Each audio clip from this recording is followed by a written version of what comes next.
Ya Bapak Ibu saudara sekalian, hari ini seperti yang tadi Ibu Luka sampaikan bahwa hari ini adalah jatuh Ros Kodes, bulan Keswan ya, bulan yang baru. Ros bulan harus itu ke kepala, Kodes itu baru, bulan baru ya, jadi maksudnya bulan baru. Nah, kita akan mengucapkan berkat bulan baru. Kita buka di sidur kita sama-sama di halaman 138. Halaman 138.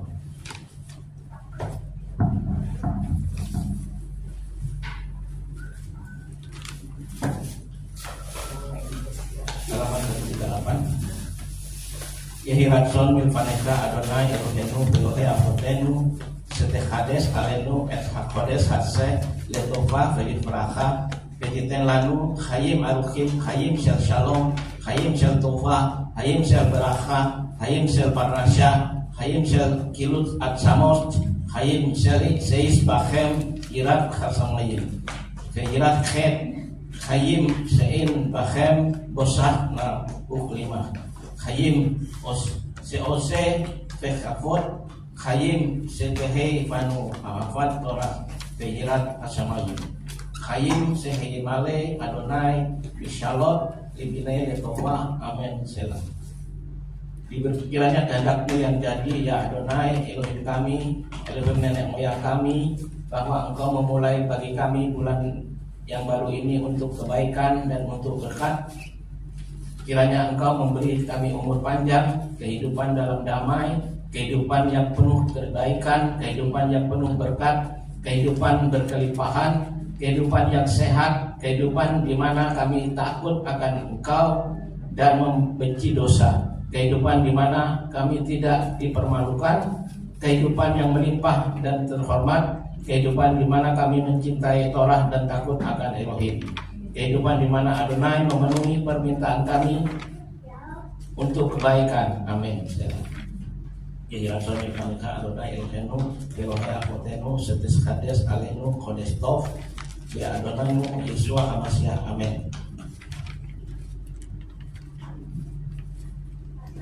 Saya akan diam safar untuk bulan baru kata Adonai Elohenu Melech Haolam Asyad Yeshanu B'Meswata B'Tifanu Lesmua baru safar.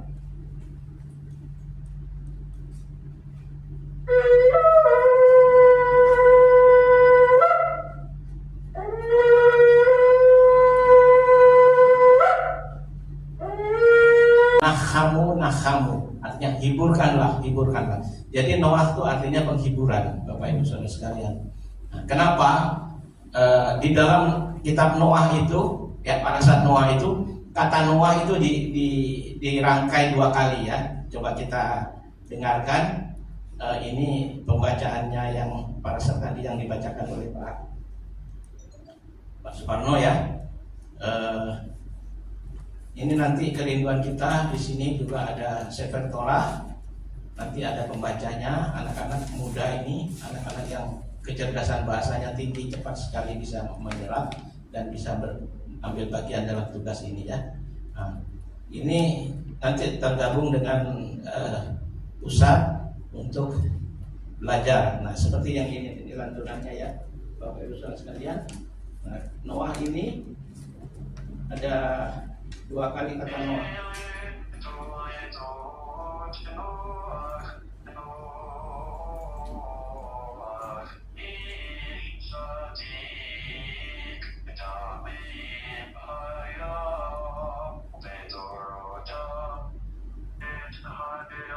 Ya, Noah.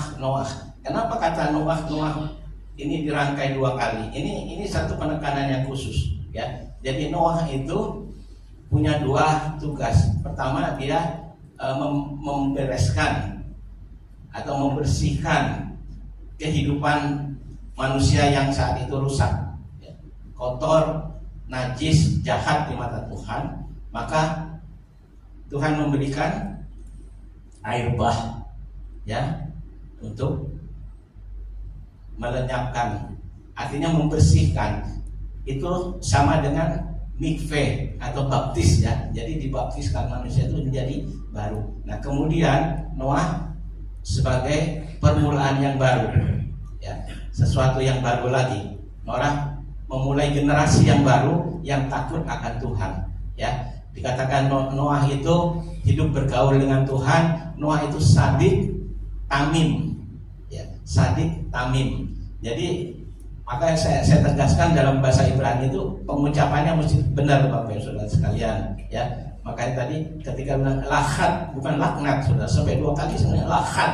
Kalau laknat kan biasa artinya sudah sangat negatif, beda dengan yang tertulis bahasa Ibrani laknat imlanu, ya kan? Karena doa Bapa kami itu baik sekali, ya kan? Karena itu pengucapannya mesti benar, ya. Kita belajar, nggak apa-apa kita terus belajar, Bapak Ibu Saudara sekalian. Nah, generasi Noah ini generasi yang pembaharuan. Tuhan mau memperbaharui bumi yang disebut dengan tikun olam, ya, tikun olam, memperbaiki atau merawat atau memperbaiki dunia, ya, disebut dengan tikun olam. Coba katakan tikun olam, tikun olam, ya.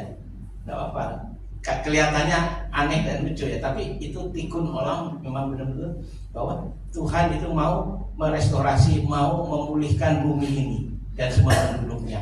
Jadi kita tahu, Bapak Ibu sekalian, kejatuhan manusia itu sejak ketika anak-anak Elohim, ditulis di sini anak-anak Elohim itu sebenarnya adalah malaikat-malaikat yang jahat dan dibuang jatuh ke bumi. Nah, di situ mereka menghampiri anak-anak manusia, Ben Adam. Jadi Ben Elohim itu mengawini Ben Adam dan jadilah lahir keturunan-keturunan yang raksasa itu, ya, yang disebut dengan Nephilim, ya, Nephilim. Nah, tetapi kehidupan ini sebenarnya percampuran ini tidak dikehendaki oleh Tuhan, maka Tuhan menyesal. Ketika Tuhan menyesal, banyak orang yang berpikir, oh kalau gitu Tuhan nggak tahu, nggak maha tahu dong apa yang akan terjadi kelak. Gitu. Tidak, Tuhan tahu apa yang akan terjadi kelak. Tapi Tuhan memang memberi kebebasan, memberi pilihan. Karena hidup ini pilihan, Bapak Ibu Saudara. Tuhan sudah memberikan Torahnya, ya kan?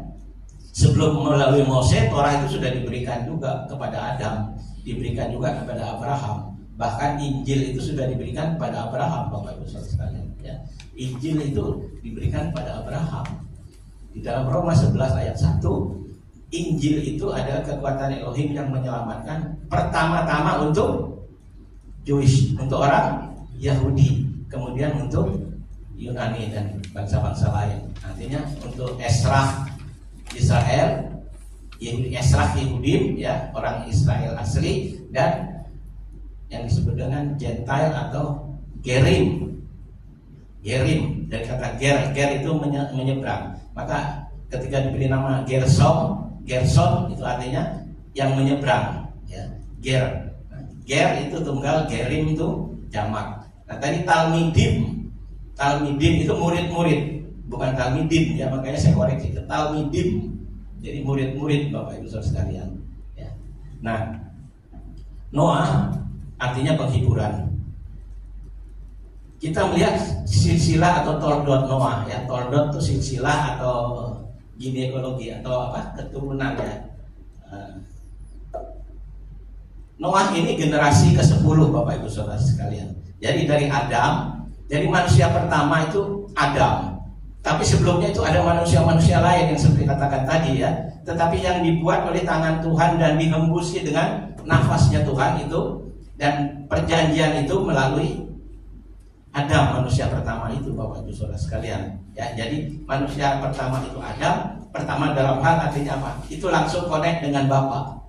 Bukan hanya Tuhan berfirman jadi, ya, yehi wa yehi, atau kalau bahasa Arabnya kun fayakun, gitu, ya. Tapi ini itu jadi. Tetapi kalau manusia itu betul-betul dibentuk dari hak Adama, ya, atau tanah, atau Adam itu, hak Adama itu bisa juga merah, ya. Nah, dibentuklah menjadi manusia dan dihembusi dengan nefes dari Bapa. Maka manusia itu punya soul, punya nefes atau punya kehidupan yang tergantung atau berkaitan dengan Bapa, sang pemberi hidup itu. Karena itu, nah, kita melihat ginekologi atau toldot dari Noah ini 10. Yang pertama dari Adam. Ya, Adam itu usianya 930 tahun. Ya. Kemudian Adam punya anak Set. Kenapa Noah ini? Saya bilang itu dia pembaharu ya, dia memulai sesuatu yang baru, permulaan baru, karena dari keturunan Noah ini diambil dari Set. Set itu penggantinya siapa? Habel. Habel dibunuh, mati, terus Tuhan menggantikan dengan Set. Nah, ini orang yang memperbaharui sesuatu yang baru ya, kehidupan yang baru melalui Set turun ya. Nah, jadi Adam 930 tahun, Set 912 tahun, kemudian Enos 905 tahun, dari Enos keempat Kenan 910 tahun, terus kelima Mahalalel 895 tahun, kemudian Yared 962 ya. Yang ketujuh Henoch 365 tahun, yang kedelapan Metusalah, ini yang paling panjang umurnya 969 ya. Terus Lamekh itu generasi ke-9 777 tahun, kemudian Noah umurnya 950 tahun. Wow, saudara, panjang sekali umurnya ya, tua sekali umurnya ya. Jadi mula-mula seperti itu, tapi kemudian terjadi dekadensi, penurunan manusia itu. Akhirnya di dalam Mazmur dikatakan umur manusia hanya berapa? 70 tahun saja. Selebihnya itu bonus. Yang sudah punya bonus siapa? Coba angkat tangan. Di sini yang lebih dari 70? Ya, Pak Anton. Pak Parno belum? Belum. Sebentar. Tekno belum. Bersyukur, itu bonus ya, lebih. Dan bonusnya itu adalah kebahagiaan. Nah, kita setelah usia seperti itu, kita sudah mengurangi hal-hal yang jasmani, hal-hal yang duniawi, kita lebih sekarang mendekatkan kepada Bapa di surga. Ya, semuanya Tuhan sudah atur, sudah punya anak, cucu, segala macam. Sekarang tugasnya sudah ringan dan lebih dekat kepada Tuhan. Ya, nah itu Bapak Ibu Saudara. Noah adalah permulaan yang baru. Baru itu maka dari 8 orang, ya, 8 orang. Nah, angka 8 ini, semene ini adalah permulaan baru. Ya, kemarin kita yang datang ke Bintaro perayaan Hosana Rabbah, Semene Aseret dan Simchat Torah. Nah, semene ini 8 ini permulaan baru. Jadi dari 1 sampai 7, siklus 7 ya. Kemudian 8 itu sama dengan 1. Jadi baru. Minggu yang baru, pekan yang baru. Nah, permulaan baru 8. Dari 8 orang inilah Tuhan mau membuat manusia yang baru. Namun dalam perjalanannya setiap generasi itu pasti ada kejahatan yang baru. Setiap generasi ada kejahatan, dan kejahatan itu eskalasinya itu semakin meningkat, dan juga kualitasnya pun semakin meningkat. Saudara, kalau sekarang saudara mendengar, mungkin Pak Anton dengan dulu nggak ada yang begini, kok sekarang dengar yang begini ya. Ada anak membunuh orang tua hanya karena nggak dibeliin HP, bisa membunuh orang tua. Ada anak yang melecehkan orang tua kandung dan sebagainya, dan sebaliknya. Ini dunia makin rusak. Kemarin itu di kampus anak saya ada gadis tiba-tiba bundir situ ya, lompat dari lantai berapa itu ya, udah gitu. Nah, begitu mudahnya ya dia mengambil tindakan seperti itu. Padahal anak ini baru masuk semester pertama, Bapak Ibu sekalian ya. Wanita itu akhirnya ya sudah menyelesaikan. Nah, Bapak Ibu Saudara sekalian, 8 orang inilah yang dimulai 1+7 ya, 1+7 Noah dan 7 yang lainnya. Nah, ini sempurna sekali. Tuhan mau memperbaharui. Nah, sebelum masuk pembaharui, yaitu dibersihkan dulu dengan air. Nah, itu sama sebenarnya pengertiannya dengan mikveh atau baptis. Jadi orang Yahudi itu ketika melihat mikveh, kolam itu ada 2 hal ya. Yang pertama apa? Kuburan.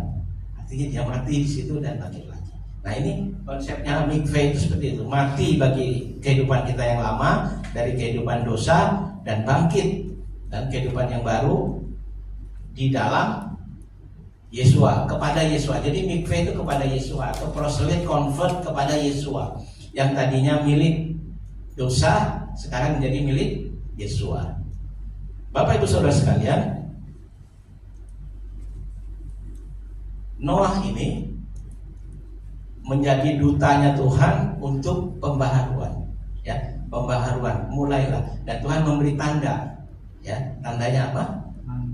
Pelangi, itu tandanya Tuhan, memberi tanda kepada Noah. Artinya pun Tuhan tidak akan menghancurkan dunia lagi dengan air bah juga, ya. Itu satu memorial, satu peringatan, ya, tanda, sebagai tanda. Nah di situ tanda perjanjiannya itu, perjanjian Noah itu dengan pelangi. Bapak Saudara sekalian,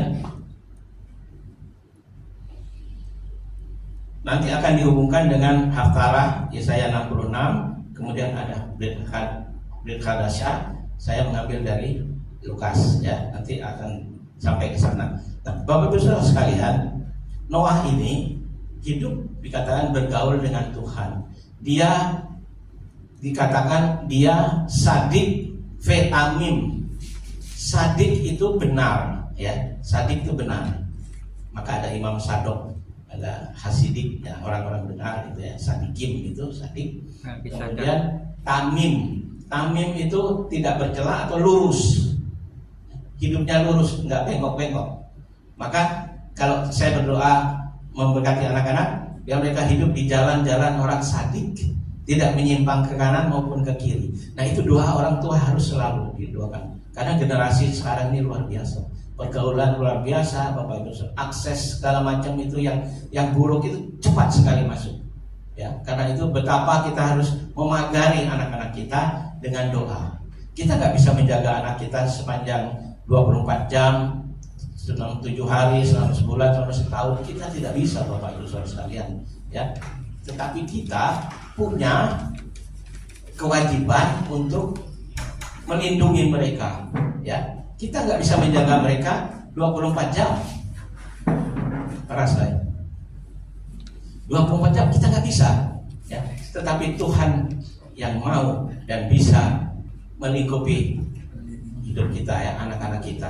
Nah karena itu anak-anak didoakan di bawah tali, ya. Kalau anak-anak didoakan itu begini, terima berkatnya, kemudian ucapkan, ya, Ken Yehi Ratson, biar kehendak Tuhan yang jadi. Misal Yefarekecha Adonai Feis Merecha Ken Yehi Ratson, Yaer Adonai Panaf Elecha Fikunecha Yehi Ratson, ya kan, Ken Yehi Ratson, ya. Artinya biar kehendak Tuhan jadi. Nah, seperti itu, ya, mengaminkan. Dan anak-anak itu belajar untuk bergantung kepada anugerah Tuhan, ya. Kalau bukan anugerah Tuhan, dikatakan di dalam Mazmur 127 ayat 1 dan 2, kalau bukan Tuhan yang membangun kota, sia-sialah orang berjaga-jaga. Kalau bukan Tuhan yang memelihara kehidupan kita, sia-sia orang bekerja sampai jauh malam, banting tulang dan sebagainya. Tapi berkat itu datangnya dari Tuhan.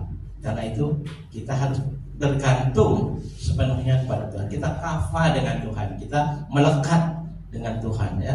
Jadi betapa jahatnya kehidupan ini, maka Noah dipilih oleh Tuhan menjadi pembaharu, ya, menjadi pembaharu, renewing, ya, di dalam setiap kehidupan. Karena kejahatan manusia itu semakin luar biasa.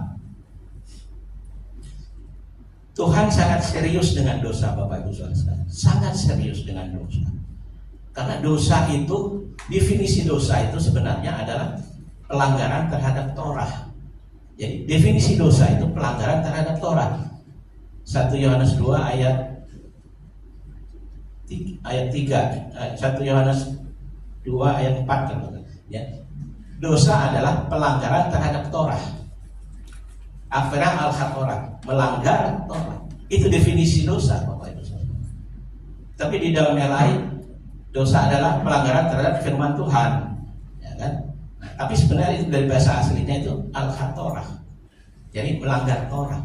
Nah, sedangkan sekarang Torahnya sudah dibuang, Torahnya dianggap sudah tidak berlaku, Torahnya dianggap sudah kadaluarsa, expired, Bapak Ibu Saudara sekalian. Ada ayatnya seperti yang kemarin kita bahas, Lukas 16 ayat 16 ya kan. Taurat dan Quran Nabi berlaku sampai dengan zaman Yohanes. Pakai kata berlaku lagi sebenarnya. Padahal tidak demikian. Karena apa? Ini ada subjektivitas dari penerjemahnya. Nah, tafsir dari kitab suci kita ini sudah mengandung exegesis. Jadi pikiran dari penafsirnya itu masuk kepada teks. Bahkan di transliterasi seperti itu. Akhirnya generasi yang pembaca seterusnya ya tahunya seperti itu, dikira itu yang benar dan asli. Padahal itu tafsir, itu exegesis yang masuk ke dalam kitab suci kita, Bapak Ibu Saudara sekalian. Semalam saya lihat ada Zoom tentang kehidupan di dalam firman katanya. Tetapi diambil di dalam 1 Timotius 4 ayat 4. Nah, ini yang kesukaan kita ini, ya kan? Di situ ada subjek tentang makanan, ya. Nah, ini selalu diperdebatkan sepanjang masa, Bapak Ibu sekalian, ya. Padahal yang tertulis itu sudah firm, sudah established, ya, sudah mutlak gitu ya. Enggak usah di ini lagi gitu. Tapi doktrin itu yang sering membuat begitu. Padahal saya merespon semalam itu, tengah malam saya respon bahwa kita melihat semua kata di dalam yang disebut makanan di dalam kitab suci kita itu pakai kata bahasa Yunani adalah broma atau bromatos. Itu strong concordance-nya itu 1033 ya. Nah, itu artinya food atau artikel allowed or forbidden by the Jewish law. Jewish law ini apa? Hukum Yahudi tentang makanan itu apa? Itu disebut dengan kasrut atau kosher. Itu ada di dalam Imamat 11, Bapak Ibu. Nah, ini ayat-ayat yang lain itu konteksnya itu diambil teksnya dari konteksnya, lepas dari konteksnya. Padahal misalnya Markus 7 ayat 19. Itu sebenarnya konteksnya bukan masalah makanan, tapi dibawa ke makanan. Bahkan di situ di dalam kurung diberikan dengan demikian menyatakan semua makanan halal. Padahal aslinya itu di dalam kurung. Artinya naskah itu tidak ada. Itu ditambahkan. Nah, akhirnya terbawa seperti itu. Nggak apa-apa. Konyolnya dia bilang makanan yang penting bisa didoakan. Waduh, saudara, ini bahaya. Makanan misalnya kita lihat B2 atau B3 di situ ya. Terus ambil Alkitab, didoakan gitu ya, dengan firman dan doa, gitu kan? Oh, firmannya pakai Alkitab, ini doa gitu, ya, didoakan, ditumpang tangan atau apa gimana? Berubah itu jadi domba yang kosher, saudara. Tidak mungkin seperti itu. Nah, lalu bagaimana? Dikuduskan oleh firman. Ini tetap tersangkut ya Bapak, karena Noah ini ada subjek tentang makanan juga. Jadi Noah itu yang disebut dengan Bene Noah itu ada makanan yang sesuai dengan firman Tuhan. Nah, makanya ada Bene Noah itu, ada 7 hukum Noah itu menyangkut tentang makanan gitu ya. Padahal 7 hukum Noah itu tidak ada sebenarnya, Bapak Ibu Saudara. Itu dibuat supaya mendukung ismenya atau mendukung doktrinnya ya. Nah, itu yang dibuat sebenarnya. Hukum Nuh itu nggak ada. Makanya sebenarnya kalau ada Bene Noah, ini saya sampaikan aja supaya untuk pengetahuan. Ada Bene Noah atau apa, Bene itu anak-anak Nuh ya, atau Noahide itu ya. Ada sekarang komunitas yang namanya Bene Noah. Nah, Bene Noah ini sebenarnya diciptakan oleh orang-orang Yahudi Ortodoks Judaism itu supaya bangsa-bangsa ini tidak menjadi Israel, karena Yahudi itu unik. Jadi tidak bisa semua bangsa convert atau proselyte menjadi.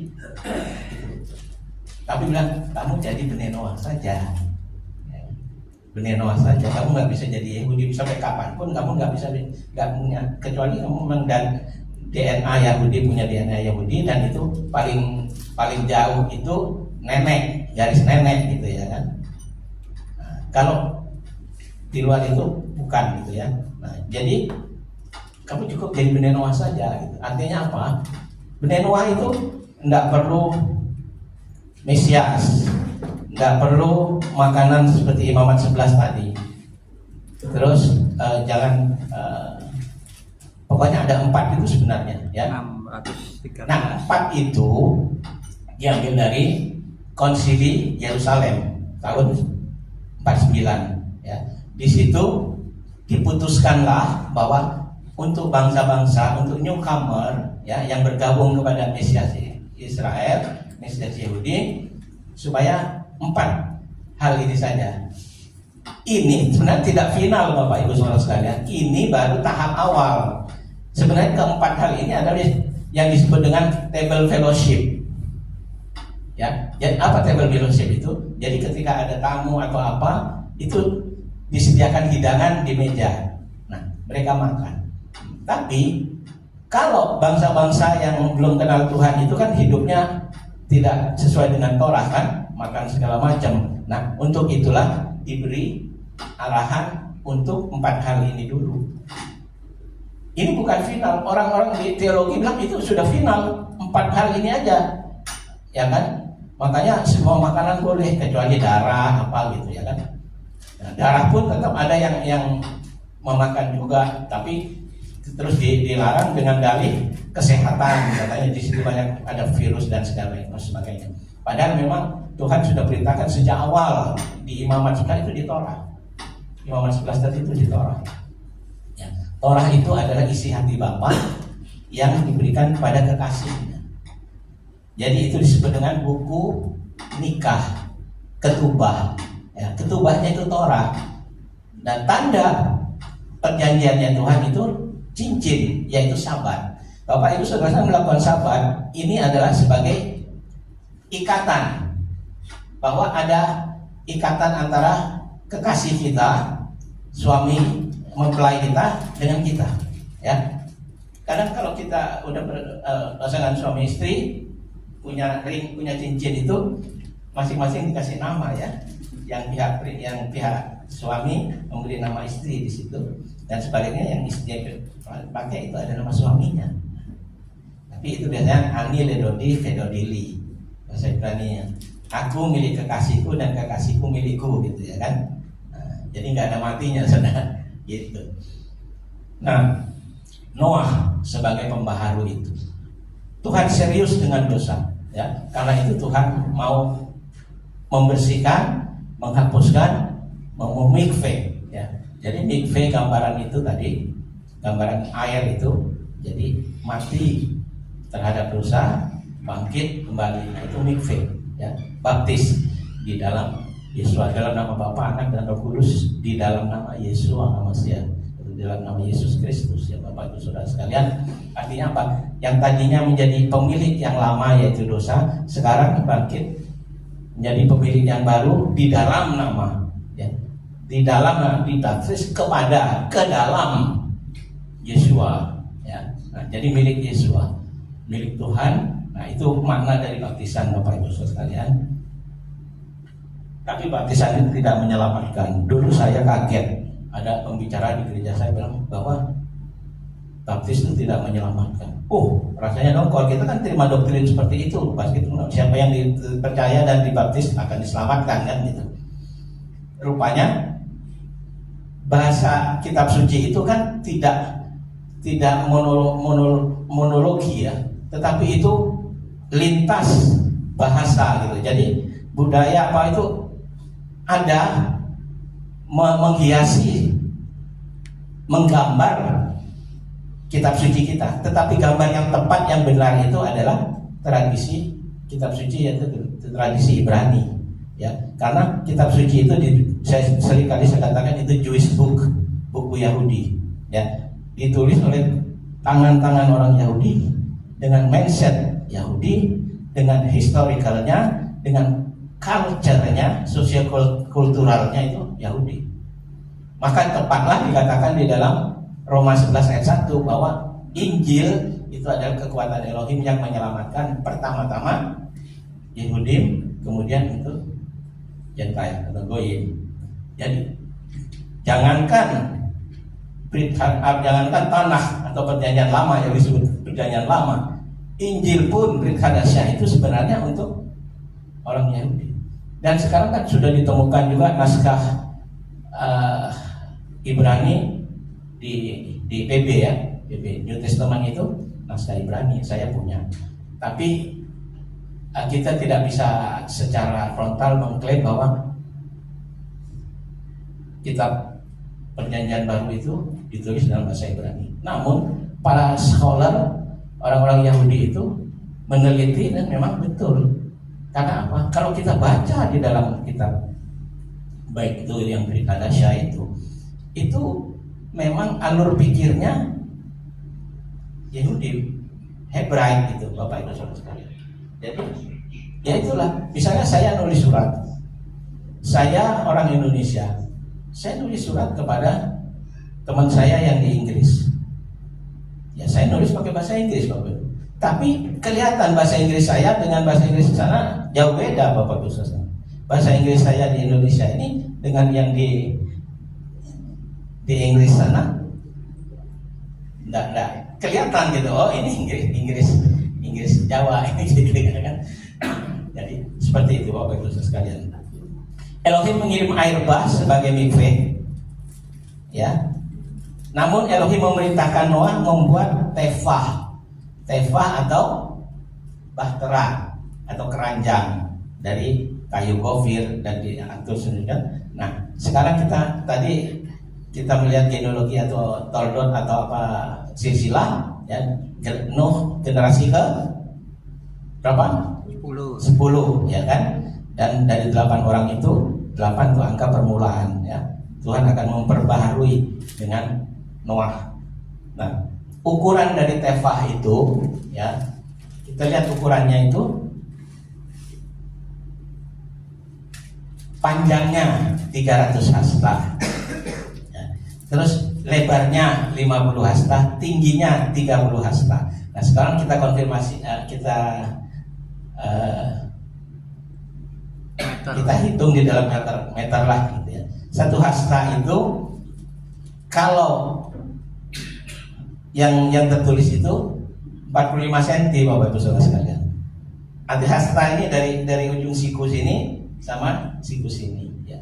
Kalau saya dibanding dengan Pak Tekno beda, Bapak Ibu Saudara sekalian. Mungkin kalau saya 35, Pak Tekno 40 kan gitu. Nah, apalagi orang bule.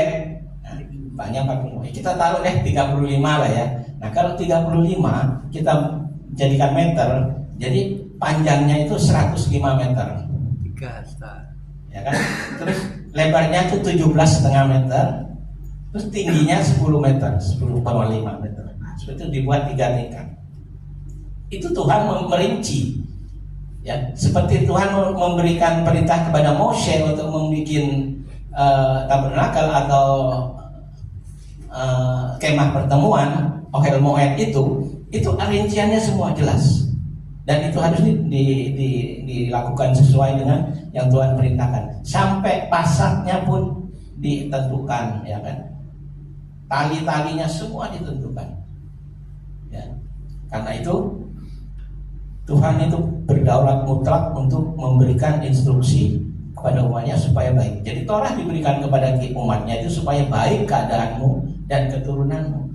Jadi maksud Tuhan itu, kebaikan Tuhan itu ditulis dengan jarinya sendiri, yaitu Torah. Nah, di dalam Torah itulah, kalau umatnya melakukan Torah sebagai guidance, ya, sebagai manual book, maka kita akan benar, ya. Seorang muntir yang ahli itu dia punya manual book, Bapak Ibu. Ketika mobil merek ini yang baru ini dia punya manual booksnya. Kalau ada gangguan ini, error di mana dia tahu, gitu. Karena dia pegang manual booknya. Demikian juga Tuhan memberikan manual book, yaitu Torah. Torah itu kalau dilanggar maka dosa, khatam, ya, itu dosa, ya kan? Karena itu Tuhan sangat serius, saya bilang Tuhan sangat serius dengan dosa. Nah, kalau kita melihat Bapak Ibu Saudara sekalian, ukuran itu perahu itu Tapi untuk menjadi perahu atau bahtera Noah ini banyak hal yang perlu kita ketahui, Bapak. Jadi misalnya Tuhan perintahkan ini rinciannya jelas, tapi suruh lakukannya dibuatnya di atas bukit, ya kan? Nah, ini udah nggak masuk akal. Makanya Noah, begitu Noah bawa ini dan anak-anaknya bawa, mau ngapain? Oh no, gitu kan ditanya. Saya mau bikin bahtera di mana? Di bukit situ. Nah, itu saudara ya, paling orang bilang gitu, mencemooh gitu kan. Tetapi dia lakukan dengan sungguh-sungguh. Berapa lama dia bikin, Bapak Ibu Saudara sekalian? 120 tahun. Itu bukan hal yang sebentar, Bapak Ibu Saudara sekalian. Sekarang manusia 120 tahun itu udah jarang sekali, Bapak Ibu Saudara sekalian. Nah, itu kan, tapi setiap hari, mungkin setiap saat dia diejek, dia dihina, dia dicemooh oleh orang-orang jahat itu ya. Bahkan sering juga mungkin diganggu ya, diganggu gitu ya. Nah, tetapi Noah melihat apa yang Tuhan perintahkan, Tuhan firmankan, itu dia lakukan ya. Dia lakukan dengan sungguh-sungguh karena dia tahu Tuhan sang penciptanya itu tahu karakternya, tipikalnya. Demikian juga saya tarik kepada Brit Hadasah ketika dua orang penjahat di kanan dan kiri Yesus ketika disalib. Satu penjahat mengolok-olok, tetapi satu penjahat itu minta. Dia, coba kita baca di Lukas 23, Bapak Ibu sekalian. Pak Arno tolong bacakan. Hari ini kamu bersama aku. Lukas 23 ayat 39 sampai 43. Ya.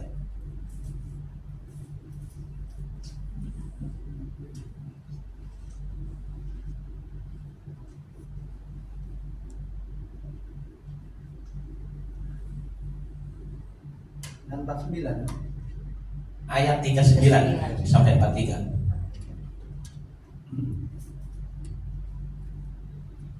Seorang dari penjahat yang digantung itu menghujat dia, katanya, "Bukankah engkau adalah Kristus? Selamatkanlah dirimu dan kami." Tetapi seorang menegur dia, katanya, "Tidakkah engkau takut juga tidak kepada Allah, sedang engkau menerima hukuman yang sama? Kita memang selayaknya dihukum, sebab itu menerima balasan yang setimpal dengan perbuatan kita. Tetapi orang ini tidak berbuat sesuatu yang salah." Lalu ia berkata, "Yesus, maaf ya Pak, ingatlah akan aku apabila engkau datang sebagai raja." Kata Yesus kepadanya, "Aku berkata kepadamu, sesungguhnya hari ini juga engkau akan ada bersama-sama dengan aku." Ini saya tarik seperti itu, Bapak Ibu Saudara. Itu sama dengan Noah. Noah itu, ya kan, sama dengan Yesus. Nah, orang jahat ini, penjahat ini, dia tahu Yesus dan dia beriman. Ya, dia mendengar Yesus itu dan dia lihat orang ini, ya, walaupun sama-sama nggak berdaya istilahnya ya, tapi dia tahu sebenarnya, Bapak Ibu sekalian, siapa yang tergantung di tengah ini. Maka dia bilang seperti itu, "Yesus, ingatlah aku ketika engkau datang kembali." Nah, dia tahu bukan cuma siapa dia, tapi dia tahu future nanti dia akan datang kembali. "Ingatlah aku ketika engkau datang kembali." Nah, ini iman, Bapak. Sama dengan Noah.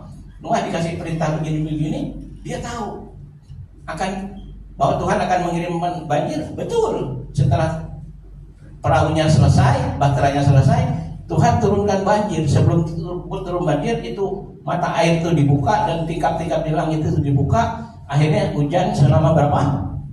40 hari 40 malam. Saudara, 40 hari 40 malam. Di Bekasi kalau hujan 2 hari 2 malam aja sudah banjir. Di Kemang Pratama itu bisa 3 meter. Ya lah ya. 40 hari 40 malam. Nah, itu air parkir di situ, Bapak Ibu sekalian. Itu setahun, Bapak Ibu. Baru surut dengan coba burung gagak dilepas, oh balik, berarti nggak bisa ngicek, ya kan?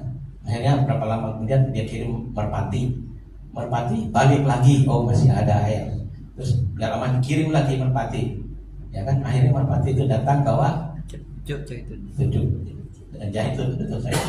Oh artinya air sudah surut dan itu terdampar di Gunung Ararat, ya.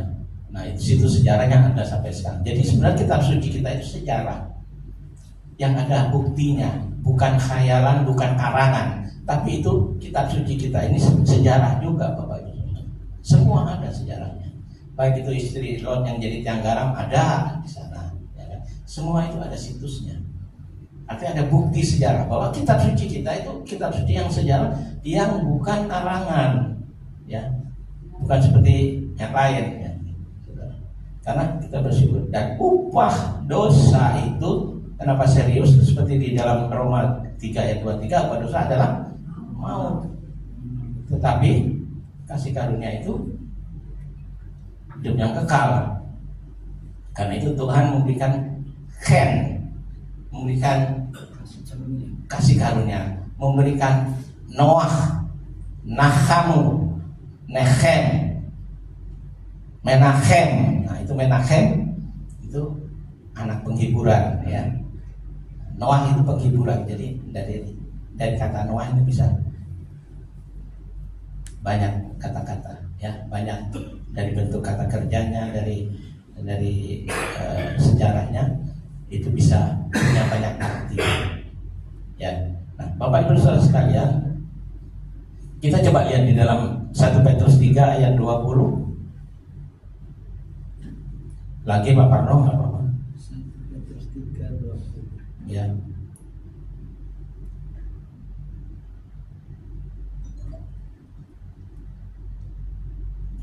Satu Petrus 3 ayat 20 dan 21.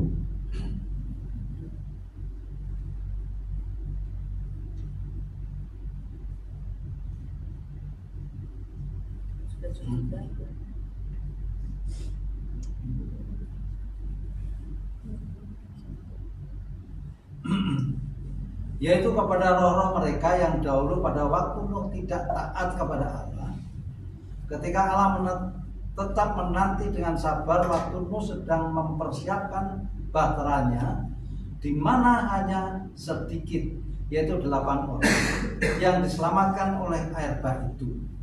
Juga kamu sekarang diselamatkan oleh kiasannya, yaitu baptisan. Maksudnya bukan untuk membersihkan kenajisan jasmani, melainkan untuk memohonkan hati nurani yang baik kepada Allah oleh kebangkitan Yesus Kristus. Ya, tambah lagi Pak Kandung. 2 Petrus 2 ayat 5, Pak. 2 Petrus 2 ayat 5. Ya.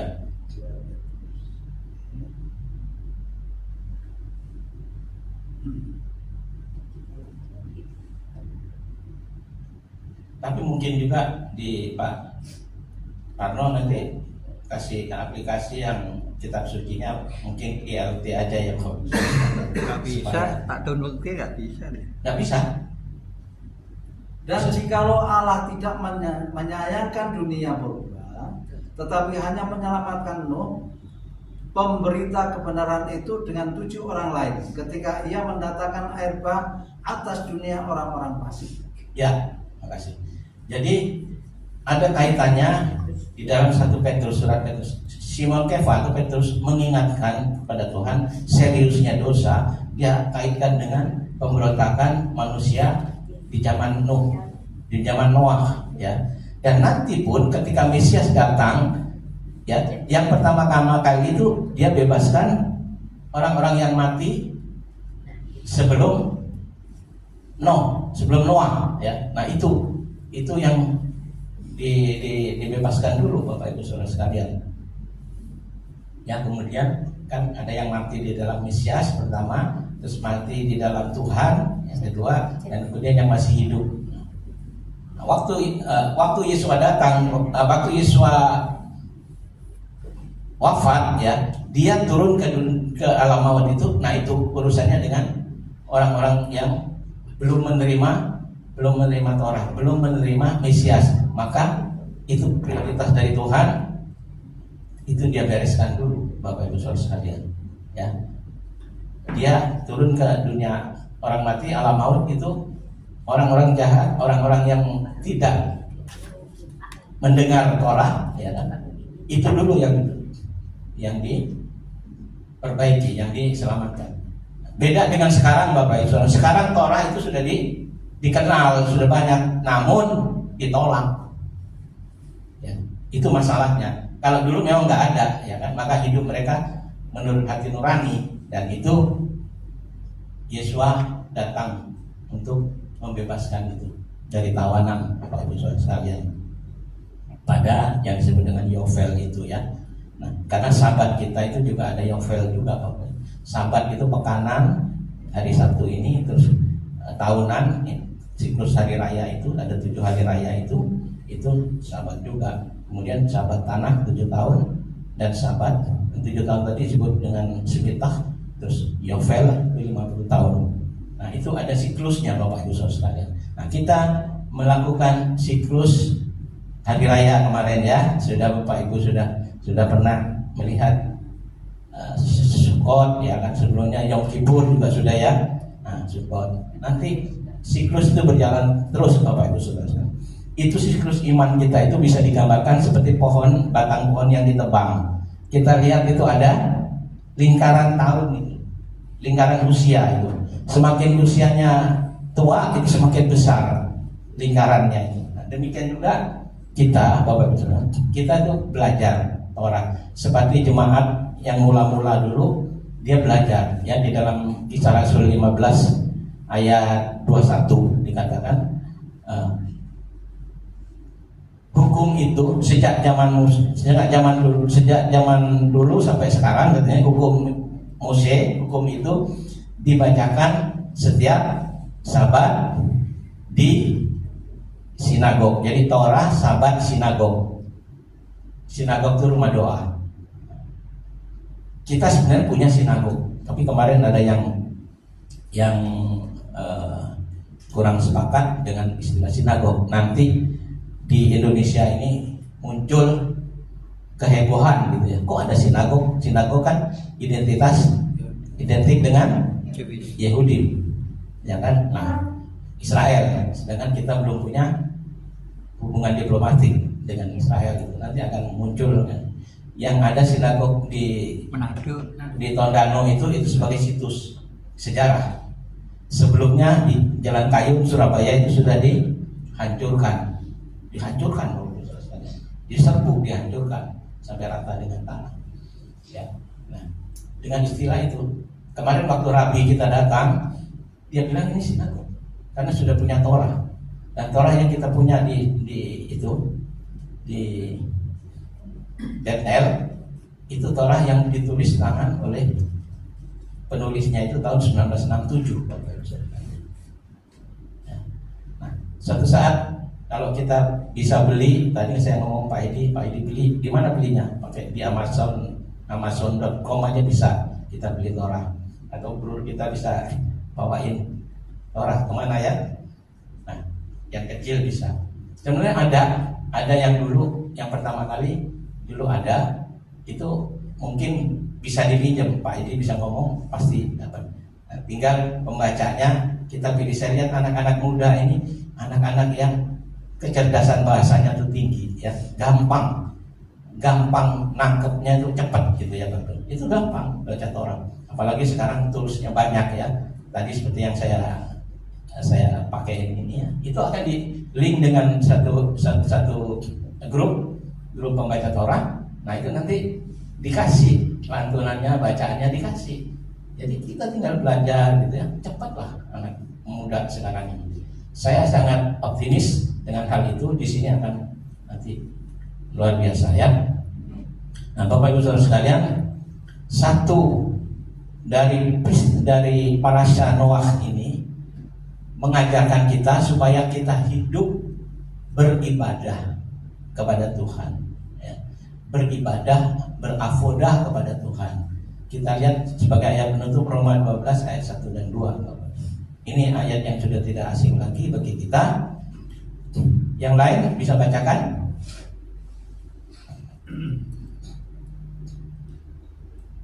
Roma 12 ayat 1, atau ada yang hafal? Ini anak-anak STT pasti hafal. Coba.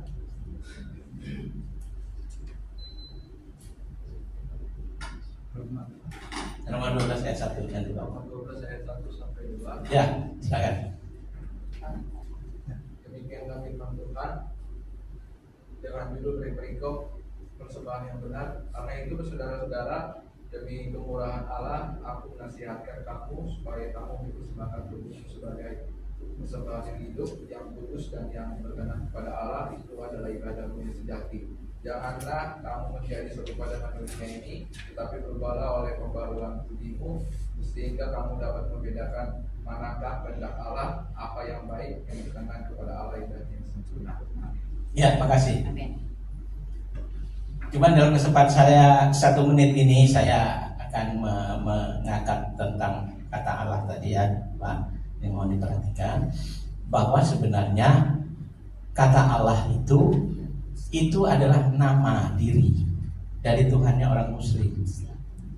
Maka ketika dia katakan ya Allah, ya Tuhanku, dan dalam bahasa Arabnya la ilaha illallah, tiada Tuhan selain Allah.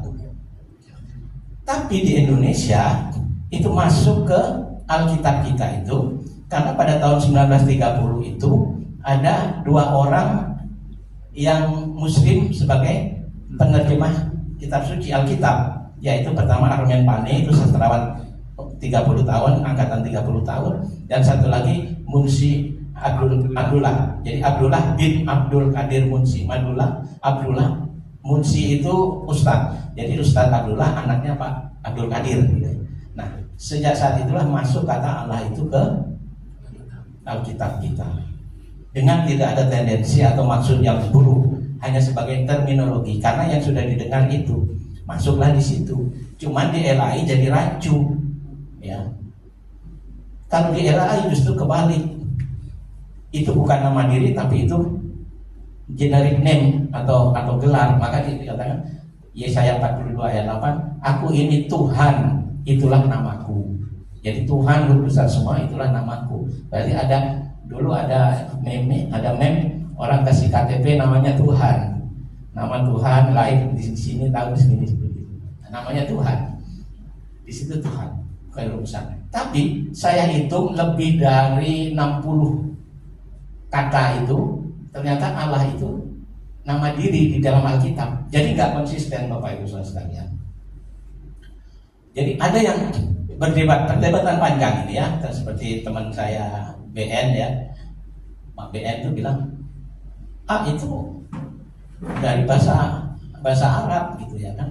Nah, orang Kristen sudah kenal A itu sebelum ada Muslim, sebelum ada Islam lahir itu sudah A gitu. Tapi yang ada di sana. Tapi yang di sini Bapak Ibu itu nggak bisa ditarik dari sini. Oh kan orang Kristen sebelum Muslim ada sudah panggil A. Di Indonesia Kristenan baru masuk abad berapa? 18 ya 17 itu ya, ada Lideker itu tahun berapa itu ya. Nah itu jelas-jelas tidak dari sana tapi dari Indonesia sendiri. Yang dengar ketika abad 14 1390 berapa itu pedagang-pedagang Gujarat itu ada di pesisir utara Nusantara ini, dan itu dia menyiarkan agama Islam, dan di situ dia 5 kali sehari dia teriakan suara itu, dan diambillah itu, ditulis saja di sini tanpa, tapi sebenarnya pakai kata Elohim.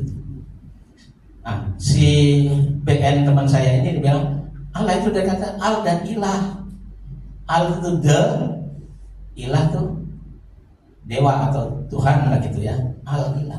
Tidak Bapak Ibu. Secara tata bahasa Arab, al dan ilah tidak bisa jadi Allah. Jadi kalau al dan ilah itu singular jadi alil. Kalau plural jamak jadi alihah. Ya. Nah, saya juga punya jawaban dari orang yang ahli dalam ilmu sorof ini ya, ilmu tata bahasanya itu jelas seperti itu. Misalnya Tuan Tony gitu ya. Tuan itu Tony namanya gitu ya. Jadi nggak bisa jadi Tony itu jadi misalnya Yusak, nggak bisa jadi Yusakku, Yusakmu, Yusaknya, Yusak mereka, nggak bisa. Karena itu nama diri, nggak bisa diikuti dengan posesif gitu, kepemilikan. Jadi sebaiknya kita nggak usah. Saya bukan anti ya Bapak Ibu Saudara, bukan anti. Apalagi kata Yesus, nggak masalah. Itu alih bahasa. Ya.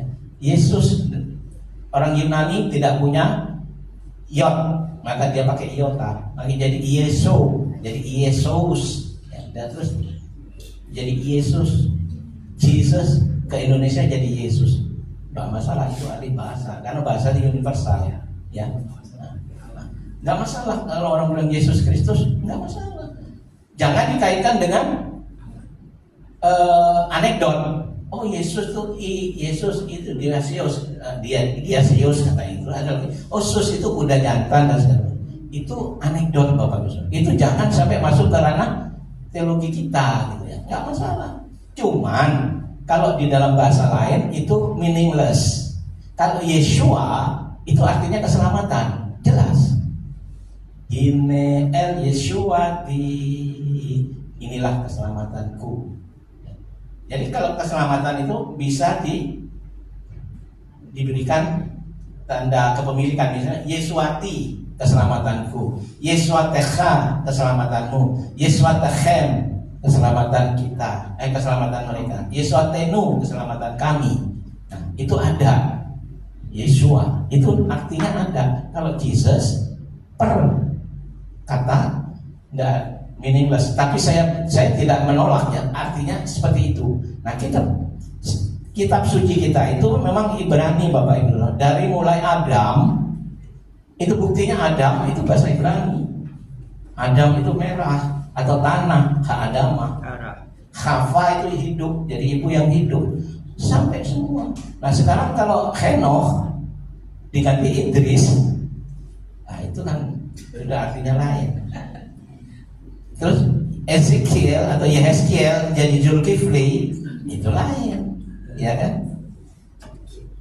Itu banyak. Ada silsilahnya ini 10. Itu lucu-lucu Bapak sih. Dari Adam, ya kan, Hawa, terus ada Mahaleel masih. Tapi kalau dirubah ganti misalnya Ezekiel jadi Zulkifli, kayaknya masih oke lah. Kalau David jadi Daud, ya oke lah. Abraham jadi Ibrahim, oke lah, nggak masalah. Ya. Tapi Henoch kok jadi Idris gitu. Begitu ya Pak. Mohon maaf ya, lebihnya tadi 1 menit jadi 10 menit. Oke. Kita akhiri pelajaran kita tentang Noah hari ini. Satu dalam doa Bapak kami mengucap syukur pada hari ini Tuhan, kami boleh memasuki bulan yang baru, bulan Keswan, dan kami boleh Tuhan masuk pada parasa Noah, parasa yang kedua. Biarlah kami terus Tuhan mengikuti siklus pembacaan penggalian parasa ini sampai nanti ke Simchat Torah tahun depan. Tuhan menolong kami untuk kami terus tekun seperti Noah yang tekun. Dia tidak menghiraukan, dia tetap tabah ketika diolok-olok, ketika dihina, ketika diganggu, tapi dia melihat jauh ke depan. Seperti penjahat tadi yang melihat bahwa Yesua dia akan naik dan turun kembali dan menjadi raja. Kami mau memiliki iman yang seperti itu ya Bapak, iman yang melihat jauh ke depan kepada Mesias Yesua yang telah mati bagi kami, menjadi juru selamat bagi kami, menebus kami, untuk kami menjadi milik Bapa kembali di dalam keutuhan dan kesempurnaan seperti Yesua Mesias. Target kami sempurna seperti Yesua. Terima kasih Bapa, diberkati anak-anak Tuhan yang mendengarkan hal ini, dan biarlah itu boleh tertanam dalam hati kami, tumbuh dan hidup dan berbuah-buah bagi kemuliaan Bapa di surga. Terima kasih Bapa, kami mengucap syukur. Beshem Yesua Mesias. Amin.